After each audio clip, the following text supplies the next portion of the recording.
Welcome back to Turning Hard Times into Good Times. I'm your host, Jay Taylor, and I'm really pleased to have with me once again, as we do almost every week, Michael Oliver. And Michael's, the place you can go to follow Michael's work is olivermsa.com, olivermsa.com. Welcome, Michael. Thanks for joining me again. Hi, Jay. Great to be back. Always good to have you with me. You know, I had an email from a subscriber and from a listener of this show named Fred. He raises a question that I think is so important now, and I'd like to just pass along some of his. Well, I'll just read his email to me. He said, "I am a power of attorney for my mom's account at Morgan Stanley. She depends on the income from this account to meet her expenses. Sometime back, we sold most of her stocks, and I asked that we keep a large portion of that in cash. The advisor recommended short-term to medium-term U.S. Treasury notes instead of cash in her money market account. He said they are safe and have a better return. So after I agreed, he purchased a number of over several months." And he notes, Michael, he says, "Michael Oliver keeps indicating that Treasuries are in a blow-off phase, but I believe he is only referring to the 10 to 30-year Treasuries. And he's asking me, but I'm going to ask you, Michael, is it risky to hold these shorter-term maturity instruments?" He notes that the latest one is maturing in July of 2018, so it's 2 years from now. And Fred graciously wrote, any input that we have would be appreciated. I should also mention he noted that also in his mother's portfolio are some longer-dated corporate treasuries, high-quality companies to be sure, companies like Eli Lilly, AT&T, McDonald's, Merck & Company, Toyota, J.P. Morgan, Chase, etc. I mean, these are big household name companies, and you would expect if the world survives that those companies will still be around. But address his concerns and also maybe address any concern that might be warranted in terms of longer-dated corporates. I took a look at corporates yesterday, and via some ETFs that exist, that indexes of corporate debt. Mm-hmm. Excuse me. My conclusion is this: the shorter dated Treasuries, 1 year, et cetera, even up to the 10. The 10 is not going to get hit as hard as the 30. This is I'm looking at the 10-year German bonds, 10-year JGBs, and the 30-year U.S. Treasuries mostly, and they all tend to behave together. The 10-year bond and the 10-year JGB don't look like the 10-year T-note in terms of upward spiraling in price. So the maturities don't quite match. Our 10-year does not look as risky as do theirs. Okay. Uh-huh. Now, of course, we know they've gone sub-zero rates in both those countries, and I don't think we're going to do that. In fact, I think there's a possibility that we've already seen the peak in price in the bond market and the low in yield. We've not broken down enough yet for me to make a call.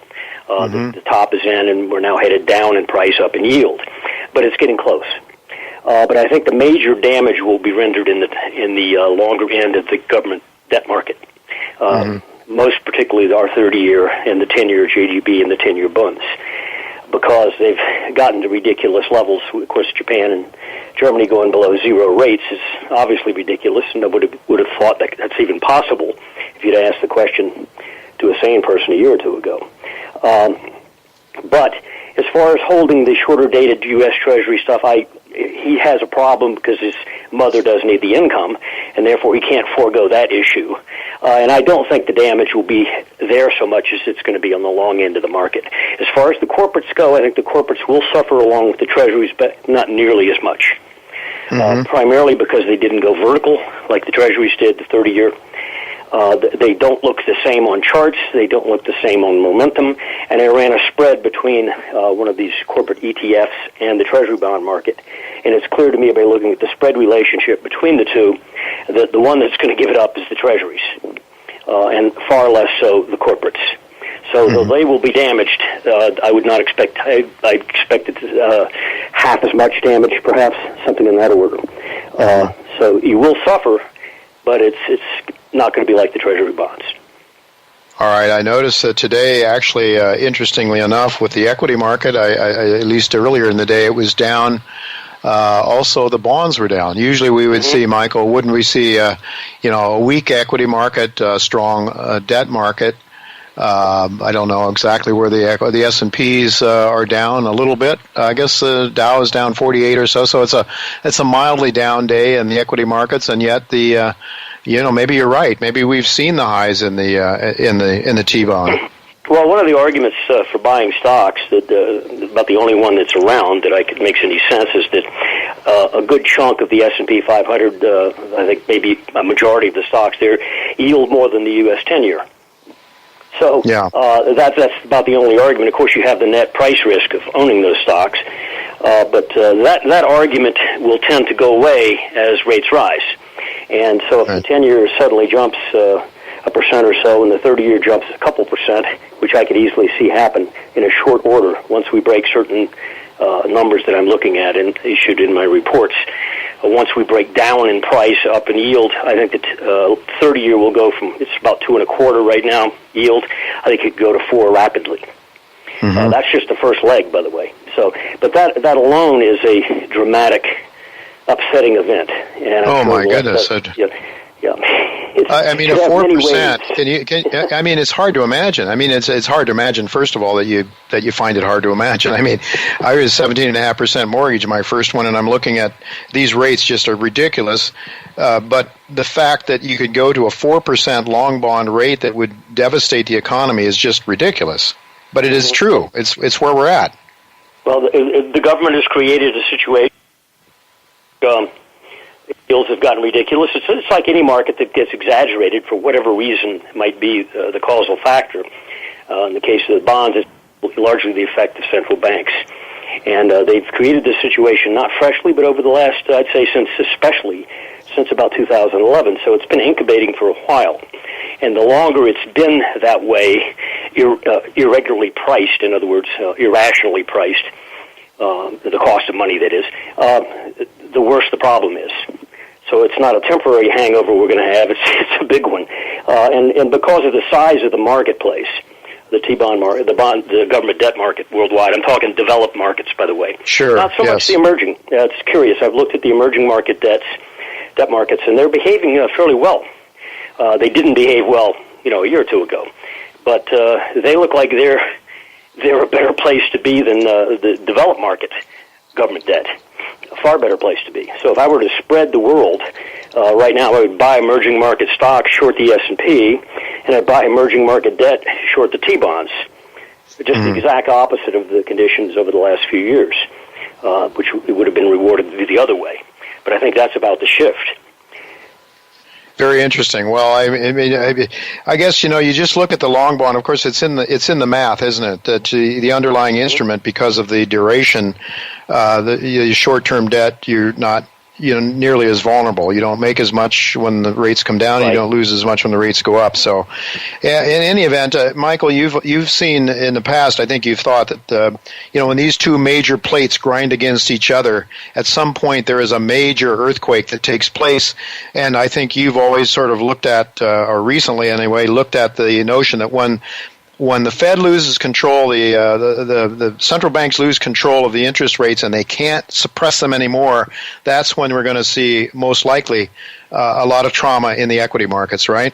That's correct. Absolutely. And I think the main beneficiary of this unwinding of this distortion will be the commodity markets, which have undergone a deflationary collapse from 2011 through last year. A huge percent decline. We saw a good chunk in gold, silver, you name it, big downs.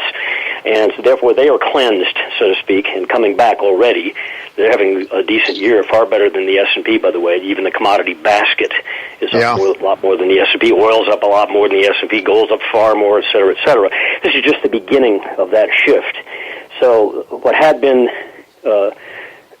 slighted or not a good place to be over the last several years, all those roles are reversing now, I think, en masse.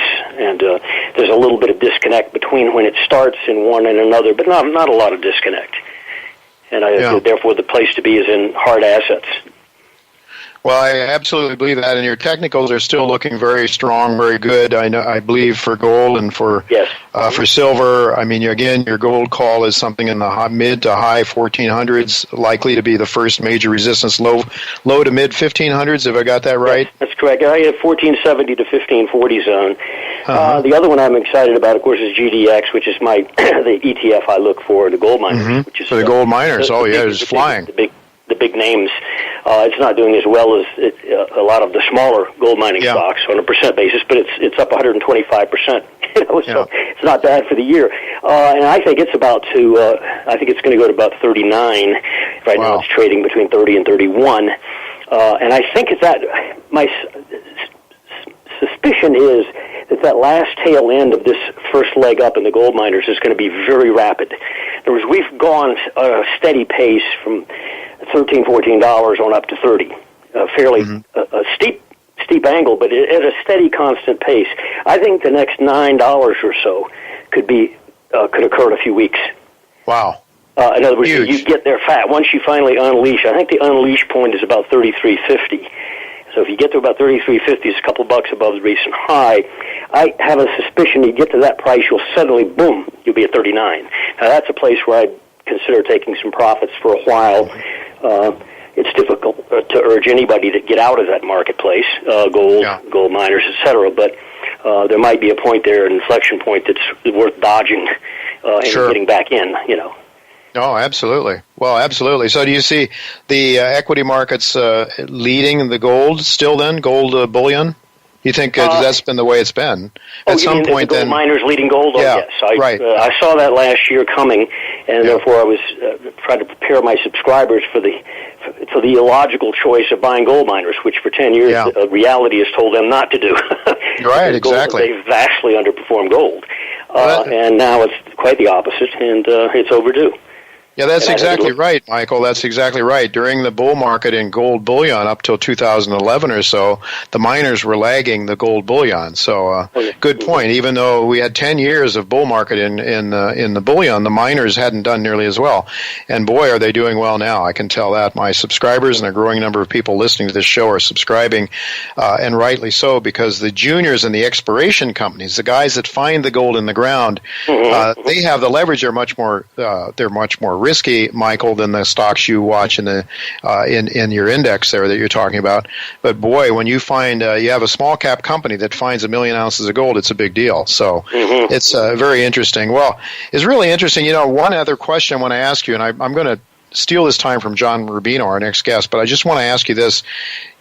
One thing that's always troubled me with regard to this interest rate, T-bond rate, people will ask you, why can't the Fed just simply keep buying the things?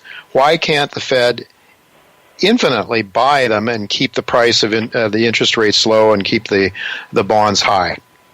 Well, it's the sheer size of the market and the exaggeration that they've created is such that also the political forces in the world are changing as well. So to some extent, the central banks are tools of politics, and we know that our central banks definitely have a political bias, if you want, which is anti-market.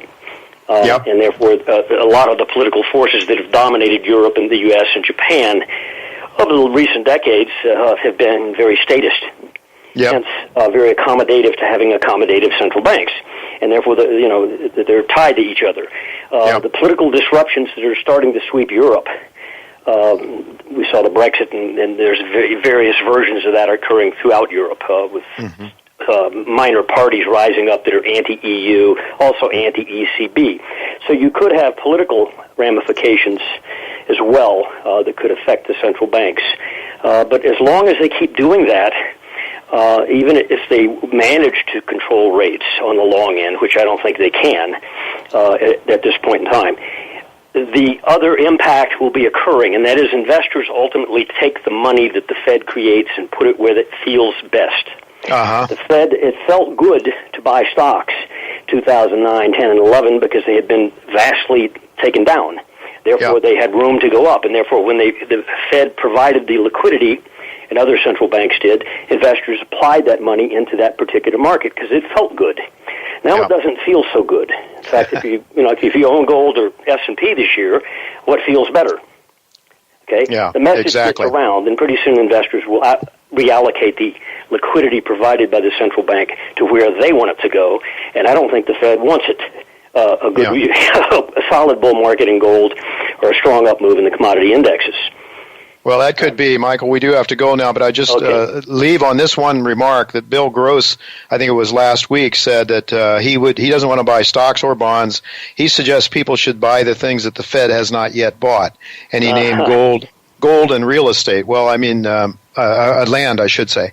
So I think that's very interesting, and I think it meshes very well, Michael, with your views of the plate tectonics and which ones are fixing for a major bull run and which ones are ready for the downturn. So in any event, look forward to talking to you next week, Michael. Thanks so much again for being with us.